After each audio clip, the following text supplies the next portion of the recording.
Hey y'all, what's up fam? What is good today? Alright, so first of all, welcome back to my channel. My name is SK, this is Broke Girl Opinions, and today we are doing a grown. Okay, we are doing a grown woman, a get ready with me. I cannot be the only person when like the acronym get ready with me first came out, automatically thought grown woman. Could be just me. No, what? Yeah, I don't know where to put my mic, so I'm gonna just tuck her right here because I need my hands. I already have my base makeup on. I was just gonna do some eyeshadow and just talk to y'all. I'm gonna hold it right here. Hopefully she won't drop out, and hopefully a titty won't pop out. But if it does, congratulations. I hope you enjoy it. All right. So yeah, I'm just doing my eyeshadow, and I just want to talk to you guys, just chat it up about what's going on in the world. Not the whole world, because I really can't. Actually, let me start with that. With all the recent killings, like I don't know if other black people feel like this, but I just become so emotionally numb. Like, the trial of Derek Chauvin is set to the trial of Derek Chauvin is expected to come to its final decision next Monday. They're gonna reach a verdict. So all that's happening. 2 more shootings have happened since, and it's just like, I was talking to my friend about this stuff. So I don't know if other black people feel like this, but it's like, not only do we have to face looking at all this injustice on TV, you know, on the news, and our facing it in our everyday lives, but now it's just become like the standard of media for black people. Like, if you're not getting shot down by the police or oppressed in any way, shape, or form in a TV show, it doesn't exist. I'm just like, oh my gosh, like, can black people just have like normal storyline? And I know it's hard to separate like blackness and our everyday experience from, you know, art and media, because those are our experiences. But damn, like, we just want like a quirky romance movie, you know, or just like a Legally Blonde, or like a Mean Girls, like, you know, like something where it's just like we can live normal lives without the central story being about somebody getting killed, somebody being systematically oppressed. Like, it's so draining. It's like you have, and my friend was saying like how lawyers who specialize in like black men in like the criminal justice system, they said it's incredibly draining and it's so hard on your psyche. And I can only imagine, because one, it's like you help one person and that takes a lot of effort, but there's still like thousands and thousands still in the system. And it's because it's a system. Like, taking down the system requires so much energy and effort, and it's just, I don't know, it's just incredibly draining. So that's where I'm at mentally with what's going on in the world. I am just incredibly drained, and like, it really pisses me off when like white allies are just like, or non-POC allies are just like, oh, we're so fatigued, try being black, try living this every day. Okay, you don't get to turn it on and turn it off and jump in and out of activism. Like, try being black and shut up. Oh, I'm so tired. Please. Anyway, so I'm not gonna start off. We're not gonna keep talking about sad stuff. I didn't want to be like sad today and drink, because I just had a dream, and it was just, I wanted to put on makeup, beat my face, be happy. Okay. So what I did want to talk about is I got my first shot. Oh, it's gonna be a shot girl summer. For me it is. For me it absolutely is. Oh, my mic fell. for me, it absolutely is gonna be a shot girl summer. I'm a Pfizer princess. Yes, I got my first shot, and let me tell you. Okay. So like I said, I'm a Pfizer princess, and I really didn't. I'm not gonna lie. Like, I was scared going into, maybe not scared. I was anxious. Okay, I have a little bit of anxiety going into getting my first shot. Like, as soon as Georgia opened up like, anybody's eligible to get the shot, they send me an email, sign me and my mom up, like, boom, boom, boom, getting this done. Like, I'm not finna sit in this no more. Not doing it. But I did have, just like, you just get some anxiety because, like, you know, I'm not anti-vax or anything, or even vaccine hesitant, but it's just some anxieties that come along with it because you don't know how your body's going to respond to the vaccine. So we go there, and oh my gosh, like, it looked like, we thought it was going to be indoors.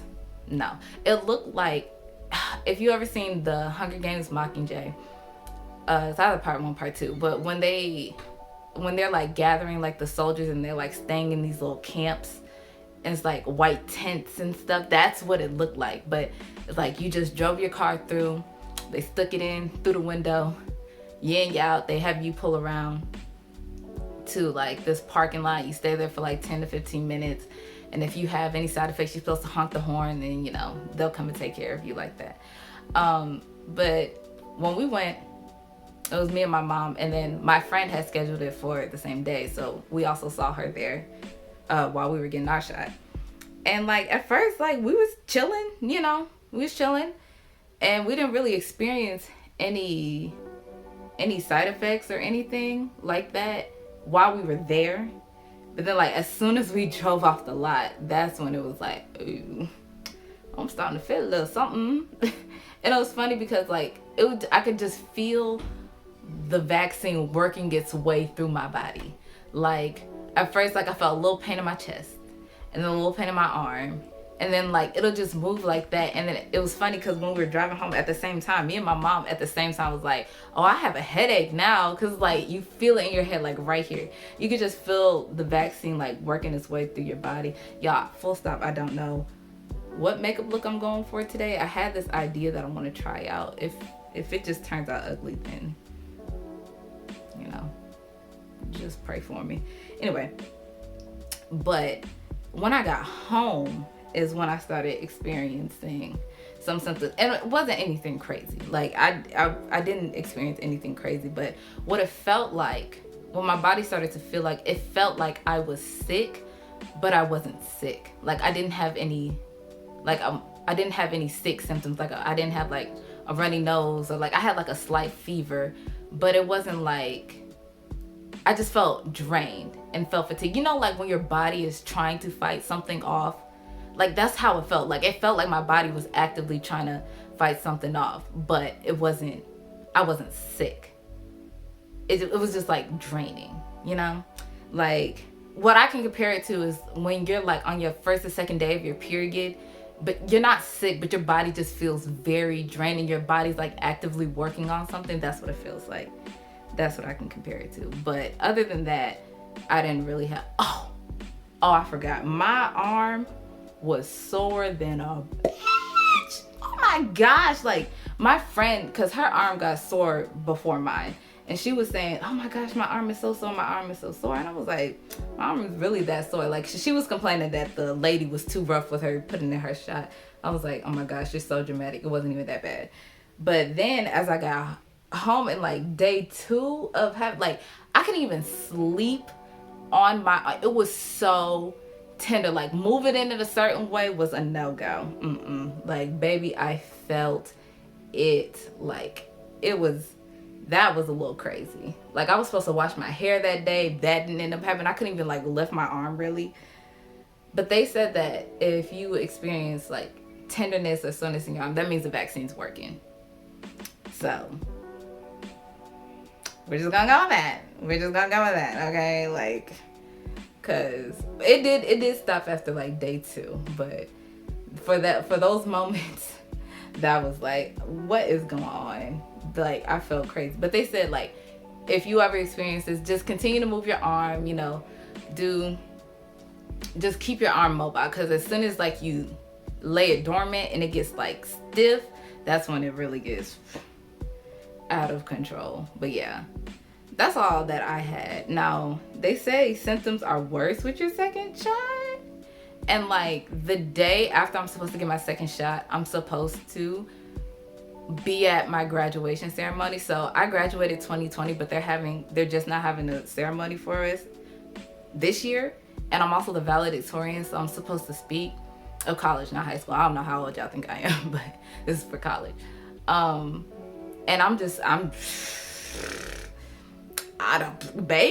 And if I show up there and I fall over the podium, y'all just pick me up and pray for me, please. That's all I ask for. But yeah, if you're hesitant or if you're like wondering, that's why I wanted to make this video, because like I really hadn't heard anybody's like true trials and testaments with what they experienced with their vaccine. Like my dad got his shot before us, but he just said he felt like a little sick, and then he didn't really have any bad symptoms. But in case you're wondering, those are my symptoms. It won't be the same for everybody. Okay, now I want to talk about RuPaul's Drag Race. So if you don't know, I am one of the biggest RuPaul Drag Race fans ever, literally since season 1. Stan. So this season of RuPaul's Drag Race, okay, we're down to the final 4 girls. The finale is in 2 weeks, and I have thoughts and I have opinions, okay? First of all you people like, okay, let me just start with this. I have pinned Simone and Gottmik as my fave 2 from the beginning. Since the promo came out, I was like, oh, especially for Simone, I was like, yes, ma'am. Now, Gottmik, I was like, yeah, she'll probably make it far, but I wasn't really checking for her like that. But now, as the season has grown, I love Gottmik. Her personality is just so cute. Like, I feel like we have the same personality. Like, she's just always like, oh, I'm just happy to be here, guys. Like, what? I'm just so happy to be here. She's like that happy to be here kind of gal, and I so love her vibe. And she's just like really down to earth. She's just really sweet and charismatic, and not only do I love her, but Ru obviously loves her. And Simone has obviously been iconic this whole entire season. And it's so funny, like I just don't understand the fandom being like, oh, she was in the bottom a couple times, so that automatically makes her out of the running for being the winner. Like, what kind, is it crack? Like, I don't understand this whole thing where nobody can stumble and fall and redeem themselves, what Simone has done, and then not get any fruits of their labor for it. I mean, she has 4 wins, bro. 4 wins. And honestly, Gottmik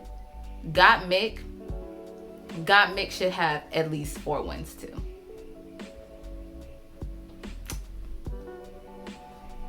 At least 4 wins.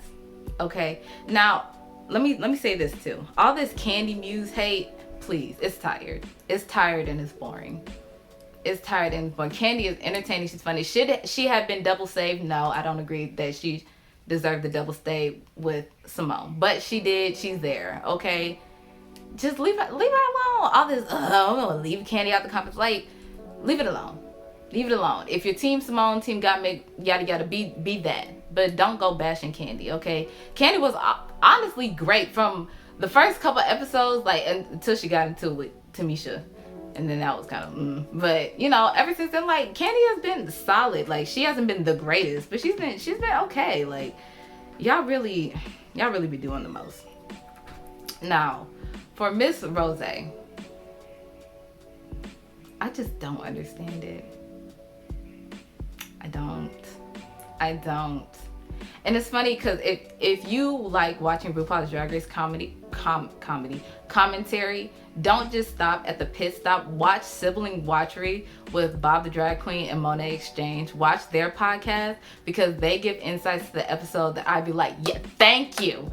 Thank you. Because the judges don't be seeing it and the pit stop don't be seeing it. They do. They be saying exactly what I feel. Especially Bob when it comes to Rose.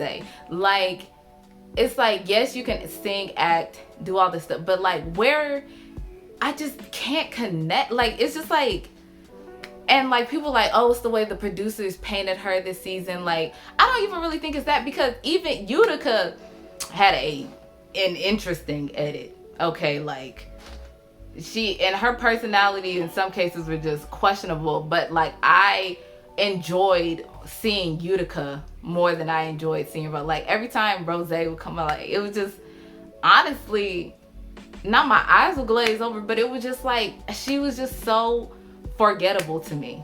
She was so forgettable to me, and I don't see her taking this. If she takes this crown, I will riot. I will. Rose, if you're a Rose stan, I am so sorry, sweetie. I am so sorry. That's not here.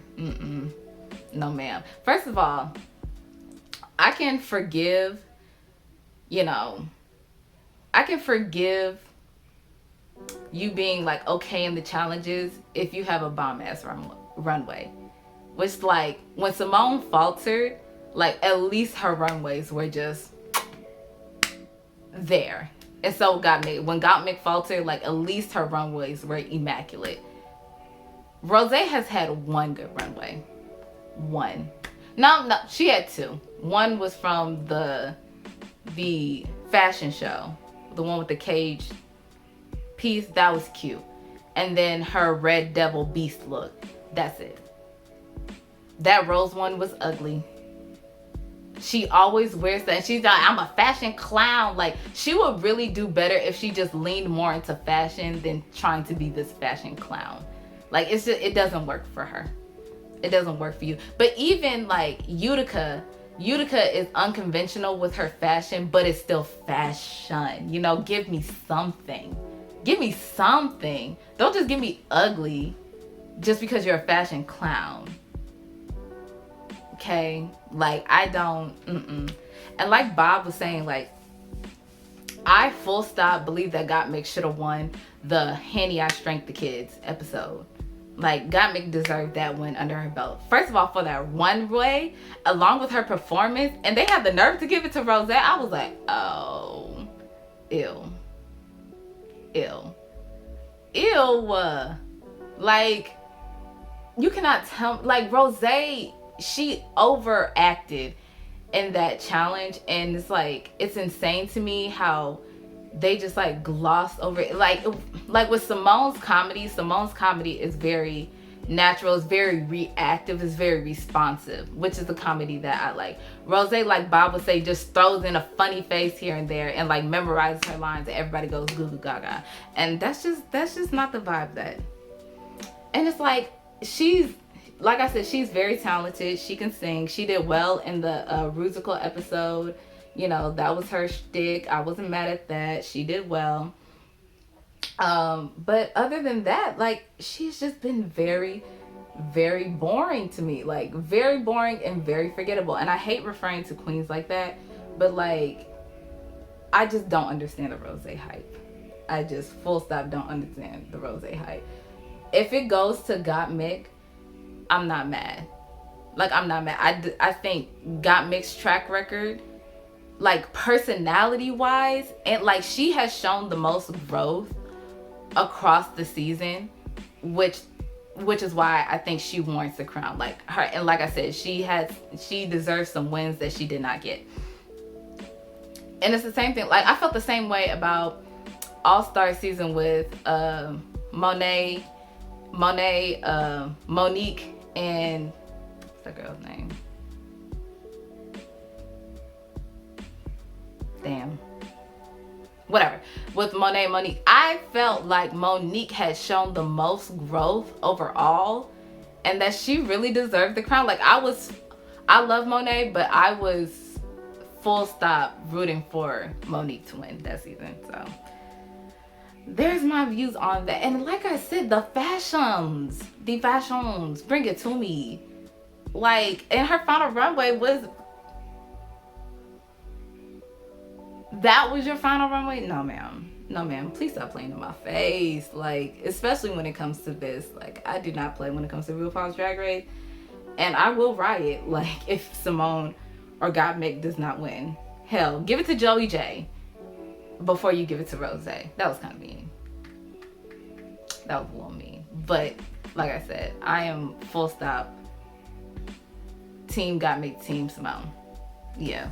I know I look like a whole brand new bitch. I just put on some lashes, finished up the eye makeup. That's what we're working with. Yes, I don't know. I wanted to try something like with like majority shimmers, but like still adding some dimensions to the item. Yeah, I kind of like it. This lash is wonky. Wow. You really gonna do me like that? Okay, fine. But yeah. Y'all like the look, y'all like the look, y'all like the look. Anyway, I'm finna finish up, fix this mic real quick. I'm finna finish up my lips. And I wanna talk about this little BTS survey. So if you don't know, BTS on, Weverse sent out a survey for Run BTS. Who knows if it, I mean, it probably is for Run BTS. But it was asking about different stuff in regards to their song. And I saw a lot of people fill it out on Twitter and like just say what they put. And I just thought it would be fun for me to put this in this video about what I put on this survey. So first of all, it was in Korean, so somebody had to translate it, and I cannot find the tweet where they translated the questions. And I also can't go back to the survey where they had the questions, so I'm just remembering the questions to the best of my ability and saying what I put. Like, these are what I remember the questions being asked were, but I don't have like the exact direct translation. So the first question was about, what's your favorite #1 all-time BTS song? I was like, damn, we out the gate. Like, loaded. Okay. Pause. Give the girl time to breathe. Wow. Like, full style? I was like, dang. I had to really sit and think, like, because BTS has so many songs that touch so many different genres. Like, it's so hard to like just be like, full stop, this is my favorite BTS song. So I put the song that got me into BTS in the first place, which was Dope. Okay, I love Dope. Dope has a special place in my heart. That's why I put it as my #1 all-time favorite BTS song. Now, like I said, and then when I was going into this, I was like, I want to pick songs that feature all the members, not just subunits or solo songs. Like, but the thing where like it was like, no, it can only be official songs on BTS's official albums. So it couldn't be like any mixtapes, any side projects, anything like that. But even then, I still wanted to include songs that included all the members in it. But like some, of course, like some solo songs and some like subunit songs are like bangers too. But this is where I kept my list concise. But the thing is though, like, they had so many songs and I was like, oh my gosh, it was so hard narrowing it down. But that's why I was like, I'm just gonna go with the song that got me into BTS in the first place, which was Dope. And then the next question was, what song got you into BTS? And I was like, oh, that's convenient. So then again, I put Dope. And I just love Dope so much. Like, from RM coming in, welcome to BTS. Is this your first time? I say, yes, it is. Every time. I say, and maybe, who's asking? Who's asking? Boy, stop playing with me. Let me finish up this lip liner. So the next question, let me look. Ooh, Lord, I'm blind. Okay, so the next questions were like, what's like an inspirational song from BTS, or a song that like touches your heart or something like that? And I put Paradise. Now, Paradise holds a special place in my heart, not only because it's one of the best B-track songs that they got, period, but it's also like, before I looked up the lyrics of Paradise and I was just throwing ass to it, you know, as most people do, because it's a bop. Like, that song is such a bop, such a banger. But yeah, before I looked up the lyrics to it, I was just like, I was really in a rut. Like, I was in a real rut. And like, something told me, like, look up the lyrics to Paradise. Or while you over here throwing ass to it, look up the lyrics. And full stop, it was everything they said in that moment I needed. Like, slow down, don't worry, you know, dreams come, you know, just like about advice and like, because I was really stuck in like, where's my life going? Like, I'm not accomplishing the dreams that I wanted to accomplish. Like, my life is at a standstill. And it was like, it's okay, like, stop running for nothing, my friend. Like, oh my gosh, like, so Paradise holds a special place in my heart for that. So that's why I put it for an inspirational song. And then there was like, what's a motivational song? But then, okay, so for inspirational song / in this category too, motivational song, I was in between 3 songs. I was in between Paradise, Magic Shop, and We Are Bulletproof, The Eternal. But I ended up going with Paradise for both. Like I said, this isn't like the exact wording of the thing, so it may had like a certain caveat that made me choose Paradise for, quote unquote, the motivational song. But like I said, those are the 3 I was in between, and that's what I ended up going with. Let's see, next song. Sorry, my laptop is on the floor, that's why I'm looking at the question. Okay, next song, it was asking, basically to me, it was asking what song do you work out to or that you turn up to. And I was in between Bapse, Silver Spoon. Yes, a bop of bops.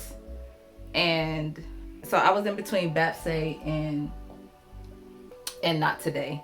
I don't know, I think I ended up going with Not Today because like I'm in the middle of like my workout period, and so like Not Today be like like I may be tired, but I'm not gonna give up today, you know. So that's what I interpreted the question as. Hi twist, you know, been taking my hair. That's what I interpreted the question as, but you know, it could have been asking something else. But that's what I interpreted as, and that I put Not Today.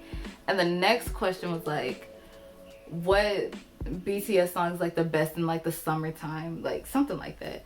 And I put Just One Day. Now, hear me out. Okay, so Just One Day is like perfect for like a summer eve drive. Okay, like I love those type of moments where you're just like driving and it's like the sun is setting but the day is not over yet, and you're just like chilling with your friends or your family, and it's just like that kind of mood, that kind of vibe. And Just One Day, first of all, one of my favorite songs, so I had to find a way to put it on this list somehow, and it just fit that category so well. So I was like, I am going with Just One Day, like full stop. Like, and I really want to know what you guys put for your survey. So if you didn't take the survey, just go off the very vague descriptions that I'm giving and put down what you would have put for each of those categories. Now, in the next video I'm finna shoot, there's like this song tournament going on Twitter right now for BTS songs, and like the number one, ooh, microphone fell. The number is gonna be like, at the end it's gonna say like the number 1 BTS song of all time. Now, the next video I'm going to do is gonna be roasting y'all's picks for that tournament, so stay tuned for that. But yeah, so I picked Just One Day. And what was the next question? The next question I believe was, what BTS song has the best choreography or something like that. No, the next question was like, what's the best what B-side track do you want to see them perform? Okay, so y'all know, okay, I am a Disease, Paradise, and Louder Than Bombs enthusiast. Yes, I am for B-side tracks. Okay, full stop, I am. And I was like, I already put Paradise twice on this list, so I was like, I'm gonna cross Paradise off. I know a lot of people put Paradise, but I crossed it off the list because one, like, it would be nice for them to perform it live. No, I need them to perform it live. I was full stop gonna say like it would be nice for them to perform it live, but I don't need it, but I do. No, I do. But with Louder Than Bombs, for my vision for Louder Than Bombs, I need them on a stage with rain, just getting soaked, okay? And then to be like red silhouette challenge light and like some strobe lights, and like they're not gonna give that to me. So, you know, why ask? Why? What's the point? Putting it there, you're not gonna give that to me. You're not gonna give me that performance. So why? So why do I even bother? So for for this question, I full stop put Disease, because I can Disease is just, I know the underlying tones of this song is very not cheerful, but the way the song builds up is so like uplifting in a way. Gosh, my phone keeps falling. It's so uplifting in a way that I really believe that if they were to perform it with like choreography and everything, just from that bridge alone, like can you imagine them just like body rolling on that bridge? Please, I need it. I need it. And people have been asking it, and this like their most recent project, so it's not that far off from them making choreography and like performing the song. So I put Disease. And then the next thing, if I believe, was like what's your favorite choreography? Now, in my humble opinion, their best choreographies are, see, it's hard because for slow choreography it's definitely Spring Day and Blood, Sweat and Tears and Let Go. But for fast choreographies, it's Dionysus, whatever, however the fuck you pronounce that. When I first saw the song, I said Dionysus, but I know it's Dionysus. I see. I'm Atlanta. Dionysus, like. But Dionysus, On, and Idol, those are their best, like, fast pace. And Not Today. Not Today, Idol, Dionysus, and On are their best choreographies for their fast-paced songs. But I went with On, because Sienna from the Lab, that little 17-year-old choreographed her ass off. Like, she did the goddamn thing. And I just need her to get her flowers. Like, they said that's their hardest choreography to date. Sorry, the microphone fell if y'all couldn't hear me on that last part. I full stop believe that their hardest choreography today. The choreography is amazing. I personally like it better when they perform it with the Lab instead of, you know, their regular backup dancers, but that's a different conversation for another day. But that's my favorite choreography from them. And I think the last question was, their best performance all time, their best live performance of all time. Like concert, TV show, doesn't matter. What's their best live performance? Now, I don't know about y'all and what you're gonna put for this, but what I put was 2019 Mama performance. That was the best performance, one of the best performances from any artist I've ever seen. The only thing that I can think that can compete with that is Beyonce at Coachella and Michael Jackson's performance. And that is it. That is it. That is it. 2019 Mama, from start to finish, masterpiece. Especially Dionysus with the intro. With the intros, bro. The intros and just the stage itself was so immaculate. Like when, as soon as they finished on top, Kings bowed down. Like I was like, at that moment, I was like, nobody's topping BTS ever. No other K-pop group, period, will ever, and I mean ever, top BTS's performance. Like never. I almost put, now they be coming for their own tails, because their 2020 performance with Black Swan, and I was like, now she creepy, she a cute little sister, but she ain't the queen. She's a cute princess, but she ain't the queen. And I just had to give the queen her dues. So yeah, that's it. I hope y'all like this makeup look. I really can't see the way my hair looks right now. It could look crazy, but you know, I hope y'all enjoyed it. Yeah, this is my little GRWM grown woman, a GRWM, you know. So yeah, if you like this video, like the video, make sure you share, like, and comment, and I'll see y'all in the next video.